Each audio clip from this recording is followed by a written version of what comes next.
Hi, I'm Mila. I've been working at the Harrington estate for about 3 years now, taking care of Mr. Harrington and his massive property. It's the kind of place most people only see in movies: sprawling gardens, marble floors, and more rooms than anyone could possibly need. Mila, my dear, could you bring my medication and join me for breakfast on the terrace? The morning light is particularly pleasant today. That's the thing about Mr. Harrington. Despite being stupidly wealthy, he treats me more like family than staff. I grabbed his pills and headed to the terrace where he sat reading his newspaper. You know, without you, this place would fall apart.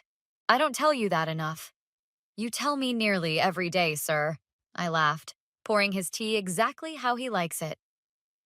Our peaceful morning was interrupted by the sound of an expensive car pulling into the driveway. I didn't need to look to know who it was. Uncle Richard! Looking spry as ever.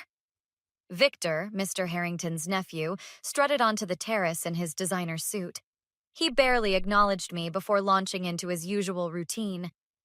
I've been looking at some investment opportunities that would be perfect for a portion of the estate's assets. Mr. Harrington just sipped his tea. I'm sure you have, Victor. Perhaps another time? Victor's eyes flickered to me.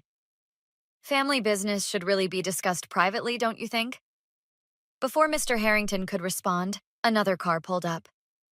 Is that Eleanor? Mr. Harrington stood up, squinting.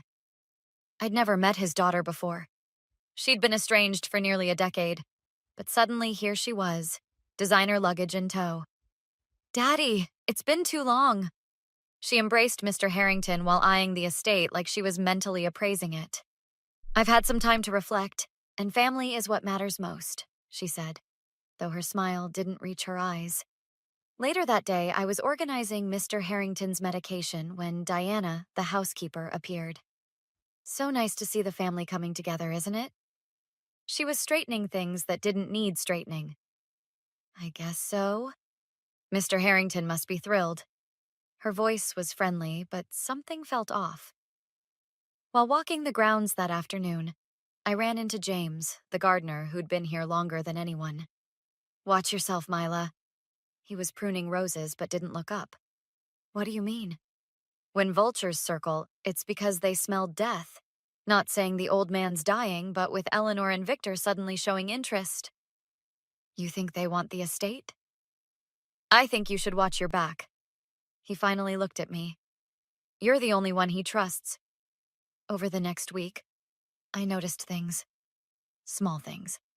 Mr. Harrington's favorite watch missing, files rearranged, whispered conversations that stopped when I entered rooms. Today, I needed to update my contact information in my personnel file. When I opened the cabinet in Mr. Harrington's study, I froze. My file was thicker than it should be. Inside, I found performance reviews I'd never seen, documenting mistakes I'd never made. Someone was building a case against me. But why? I couldn't sleep that night. Someone was trying to get me fired. I grabbed a notebook and started documenting everything weird that had happened since Eleanor and Victor arrived. Missing items, changed schedules, misplaced medication. It all started adding up. The next morning, I was dusting the library shelves when I heard voices from Mr. Harrington's study. Once we get that caretaker out of the picture, convincing Uncle Richard to sign the power of attorney will be simple. That was definitely Victor's voice. I don't know why he trusts her so much. She's just staff. Eleanor sounded annoyed. According to the new estate plan, she gets a substantial payment if she stays until... we can't have that. I nearly dropped the duster. They were talking about me, and apparently about waiting for Mr. Harrington to die. How's the memory medication working? Eleanor asked. Diana has been replacing some doses. He'll start showing confusion soon enough. My blood ran cold. They were messing with his medication? Later that day, Diana cornered Mr. Harrington in the garden. I pretended to water plants nearby. I hate to bring this up, but I found Mila's handwriting in your checkbook. Some figures don't match the bank statements. Mr. Harrington looked confused. That can't be right. Mila doesn't handle the checkbook. And yesterday, she took 2 hours for a grocery run that should have taken 30 minutes. I'm worried she's taking advantage of your kindness. My jaw dropped. I'd been stuck in traffic after a car accident blocked the road. That evening, I snuck into the office to check the financial records. Someone had been accessing the files regularly. The login history showed entries at 2 a.m. when everyone should have been asleep. I took photos with my phone as evidence. While leaving, I bumped into James in the hallway. You shouldn't be poking around at night. I have to. They're trying to frame me for something. James looked around nervously. Listen, I've worked here 20 years. I've seen Diana work at 3 estates where the owners ended up changing their wills just before passing. She's not just a housekeeper. You think she's working with Victor and Eleanor? I think she brought them together. Check her background. She worked for Eleanor's ex-husband 5 years ago. The next day, I found Mr. Harrington looking distressed in his study. Is everything all right, sir? I can't seem to remember approving these transactions. He pointed to several large withdrawals. And the doctor called about changing my medication, but I don't recall any appointment. I looked at the papers. They had his signature, but it looked shaky, different. Did you sign these? I must have, but I don't remember doing it. They were making him doubt himself. My heart sank as I realized how elaborate their plan was. The situation exploded that afternoon when Eleanor stormed into the living room where Mr. Harrington and I were having tea. The diamond cufflinks are missing. The ones that belonged to grandfather? Victor appeared right behind her. We should check Mila's quarters. Diana nodded solemnly. I saw her coming from your room yesterday, Mr. Harrington. 3 pairs of eyes turned to me accusingly, while Mr. Harrington looked confused and betrayed. I don't understand. Mila, do you know anything about this? I would never steal from you. Those cufflinks were on your dresser this morning when I brought your tea. Mr. Harrington looked torn between trusting me and the evidence piling up against me. Perhaps we should search her room anyway, Victor insisted. I stood my ground. Go ahead. I have nothing to hide. They didn't find the cufflinks in my room, of course, but the seed of doubt was planted. After everyone dispersed, James caught me in the hallway. Meet me in the greenhouse. Midnight. I slipped out of my room at 11:58. The greenhouse was dimly lit by a single work lamp. We need to move fast. They're accelerating their timeline. How do you know all this, James? I've got ears and people don't notice gardeners. I did some digging on our friend Victor. He's in deep with some nasty gambling debts in Atlantic City. At least $500,000. My eyes widened. That explains his sudden interest in the estate's assets. James pulled out his phone. And look what I found on social media, posted 3 years ago. It was a photo of Diana and Eleanor at some charity event, arms around each other looking like old friends. They've known each other for years. Diana wasn't randomly hired. She's part of the plan. James nodded. I've got some security equipment from my previous job, mini cameras, voice recorders. We spent the next 2 nights planting cameras in the study, the library, and Mr. Harrington's bedroom. On the 3rd morning, I was checking the footage when I caught Diana replacing Mr. Harrington's heart medication with identical-looking pills. Later that day, I confronted her while she was folding laundry. Nice picture of you and Eleanor at the Children's Hospital Gala. You two go way back, huh? Diana froze, then smiled thinly. I don't know what you're talking about. I think you do. I also think you're switching Mr. Harrington's medication. Her facade dropped. You're smarter than you look, but it doesn't matter what you know. Why are you helping them? Eleanor promised me 10% when the estate sells. Do you know what this place is worth? Millions. And all I have to do is help push out an old man who's got 1 foot in the grave anyway. I'm going to stop you. Diana stepped closer. No, you won't. Because if you try, I'll make sure Mr. Harrington gets a much more permanent solution than confusion. Accidents happen to the elderly all the time. My blood ran cold as she walked away. That evening, Victor cornered Mr. Harrington in his study. I watched on the camera feed from my laptop. Uncle, I've prepared the termination papers for Mila. I've documented her thefts, her tampering with your medication. I haven't seen any proof of this, Victor. That's because she's manipulating you. The doctor said your memory issues could make you susceptible to suggestion. What doctor? They'd even gotten a medical professional to lie? Victor pushed harder. She needs to go immediately. Today, for your safety.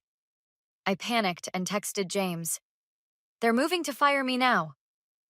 While Victor was pressuring Mr. Harrington, I snuck into Eleanor's room and searched her laptop. Bingo. Emails between her, Victor, and a real estate developer. They were planning to declare Mr. Harrington incompetent, take over the estate through power of attorney, and sell the entire property for development into luxury condos. The timestamp on the most recent email made my heart sink. Proceeding with removal of final obstacle tomorrow morning. They were going to get rid of me, one way or another, in less than 12 hours. I didn't sleep that night. James and I met at 5 a.m. in the gardener's shed to finalize our plan. I've compiled all the video footage onto this USB drive. Got Diana switching medications, Victor and Eleanor discussing their timeline for getting rid of you. Everything.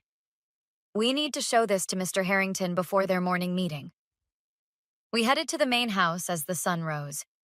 Mr. Harrington was already in his study, looking worn and confused. Sir, we need to show you something urgently. Myla, I'm not sure. Victor has made some compelling points about your trustworthiness. Just give me 5 minutes, please. After everything I've done for you these past 3 years. He hesitated, then nodded. James connected the USB to the study's television. The footage began playing. Diana replacing medications, Victor and Eleanor's late-night plotting, and most damning, Diana's confession to me about the 10% cut. Mr. Harrington's face hardened with each clip. I don't understand. Eleanor is my daughter, who hasn't visited you in a decade until now. I reminded him gently. The study door burst open. Eleanor, Victor, and Diana froze when they saw what was playing on the screen. What is this? Eleanor demanded. The truth, Mr. Harrington said, his voice eerily calm. You were going to have me declared incompetent. Daddy? These videos are obviously edited. Myla is manipulating you. And I suppose you'll say this is edited too? I pulled out my phone and played the recording of Diana threatening to cause an accident if I interfered. Victor stepped forward. Uncle, don't listen to this nonsense. Your medication has been making you confused. The medication you were tampering with? James cut in. Diana suddenly looked nervous. I never... Save it. I connected Eleanor's laptop to the TV. I found your emails to Westside developers about selling this property once you gained power of attorney. You broke into my room?